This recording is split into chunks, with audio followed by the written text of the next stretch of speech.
Bonjour à tous, bonjour Jordan Bardella. Bonjour. Plus de 16 000 contaminations dans les dernières 24 heures en France. Si le gouvernement n'agit pas, nous aurons une situation proche de celle du printemps. C'est ce qu'a dit Jean Castex hier soir sur France 2. Ça pourrait même dire reconfinement, a dit le Premier ministre. Comment vous réagissez à cela ? Il faut tout faire pour éviter un nouveau confinement. Les Français, aujourd'hui, sont un petit peu pris en étau avec les différentes injonctions contradictoires qui leur sont données par le gouvernement. Vous vous souvenez que pendant 6 mois, ils ont fait campagne contre le port du masque en nous expliquant quasiment que c'était très, très mauvais. Aujourd'hui, c'est limite, il ne faut pas mettre un masque sous la douche. Et puis, il y a des mesures incohérentes que les Français ne comprennent pas. Les restaurateurs marseillais ne comprennent pas qu'on va fermer leur établissement. Les adeptes de sport ne comprennent pas qu'on va fermer des salles de sport, qui sont des établissements dans lesquels tous les dispositifs de sécurité sanitaire ont été pris.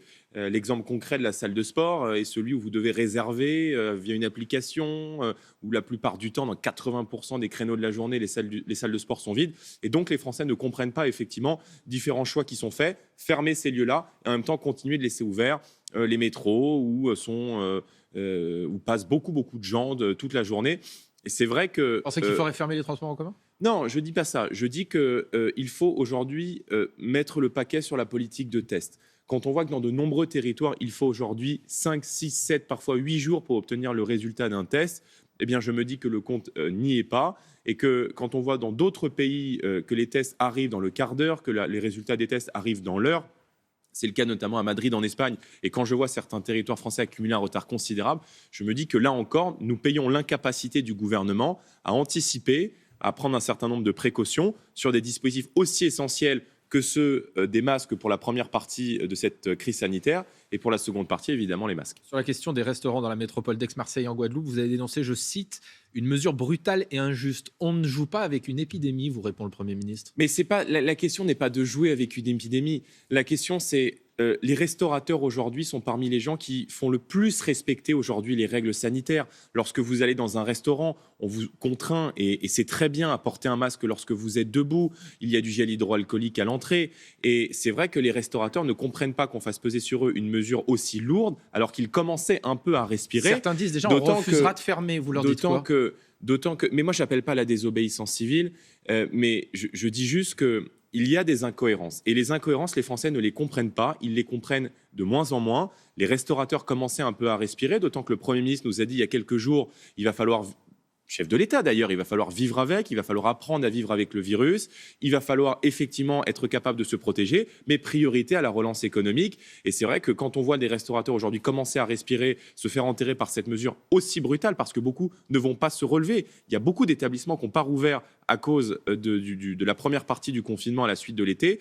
Et quand on voit effectivement une mesure aussi brutale, eh bien, on se dit que cette mesure, elle est injuste. D'autant que vous allez interdire aux gens d'aller au restaurant, de faire la fête dans un restaurant, ils feront la fête chez eux, sans masque, sans gel hydroalcoolique, sans respect des gestes barrières. Donc c'est une mesure profondément incohérente, d'autant que beaucoup de médecins nous expliquaient que la situation n'est pas plus dramatique à Marseille qu'elle ne peut l'être à Paris. Autre mesure annoncée hier par le Premier ministre, les piscines couvertes vont également devoir fermer, comme les salles de sport dans les 11 métropoles en alerte renforcée. Vous la comprenez cette ça mesure ? aussi, vous pouvez aller au musée, vous pouvez aller au cinéma, il y a un certain nombre de festivités qui sont maintenues, et en même temps, on vous empêche d'aller dans une piscine avec du chlore, où le moins qu'on puisse dire, c'est que des mesures déjà très très importantes ont été mises en place et volent en éclats aujourd'hui sous le poids de décisions de bureaucrates qui sont complètement absurdes. Moi, j'ai eu le sentiment quand même que cette crise, c'est le symptôme de toutes les impérities de l'État. Et moi, en écoutant Jean Castex hier, qui est sympathique par ailleurs, c'est pas la question, j'ai eu le sentiment quand même de l'avocat d'un État en faillite, qui est aujourd'hui incapable de protéger les Français. C'est vrai sur le sanitaire, mais c'est aussi vrai sur les questions sécuritaires régaliennes. Jean Castex qui a concédé hier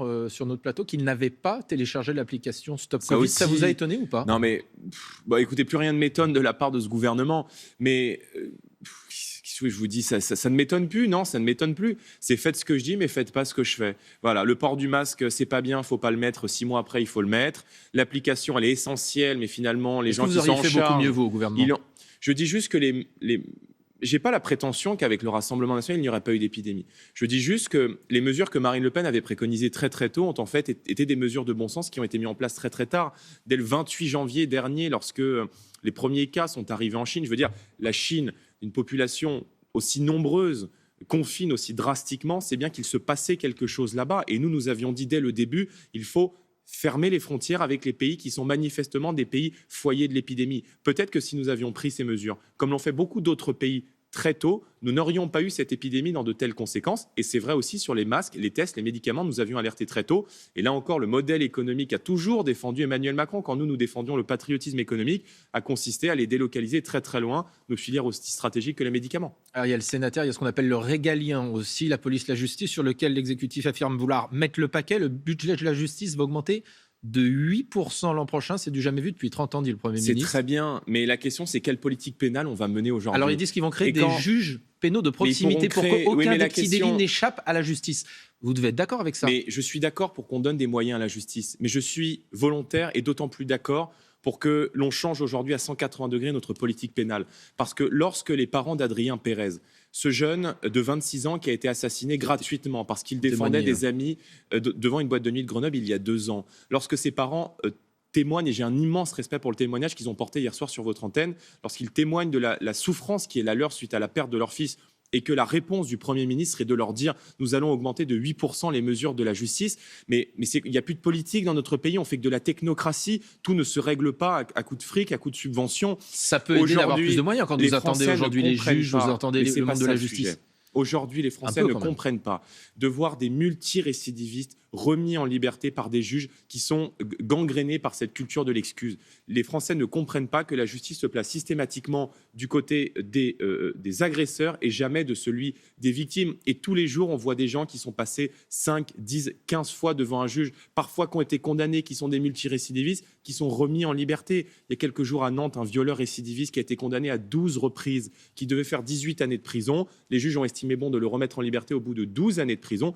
Il a été remis en liberté. Première chose qu'il a fait, c'est de s'en prendre à une gamine de 15 ans, de la violer et de la tuer. Donc nous sommes favorables à un virage à 180 degrés de notre politique pénale, rétablissement des peines planchers, suppression des remises automatiques de peine, et il faut engager aujourd'hui le débat sur la perpétuité réelle. Lorsque vous représentez un danger pour la société, vous devez être derrière les barreaux jusqu'à la fin de vos jours. 2 questions politiques courtes pour terminer. Question courte, réponse courte. Est-ce que vous seriez ouvert à une discussion sur un report des élections régionales prévues en mars prochain ? Certains gouvernements disent qu'il vaut mieux avoir cette discussion maintenant plutôt que de se retrouver dans la même situation que les municipales à 15 jours avant, vu la situation épidémique, peut-être un report de quelques mois. Discussion, oui ou non? Écoutez, moi, on peut avoir toutes les discussions. Et encore une fois, il serait bien, naïf celui qui pense que la situation sanitaire aujourd'hui sera celle du mois de janvier, du mois de février ou du mois de mars. Pour l'instant, nous n'avons pas la date.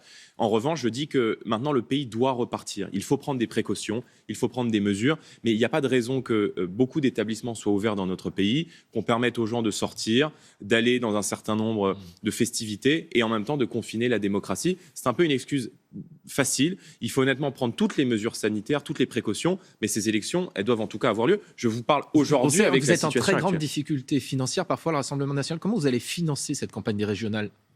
Vous n'êtes pas sans savoir que les banques ne souhaitent pas prêter au Rassemblement national. Ça a été vrai lors de la dernière élection présidentielle. Marine Le Pen est l'une des seules candidates qui n'a pas trouvé de prêt auprès des établissements bancaires.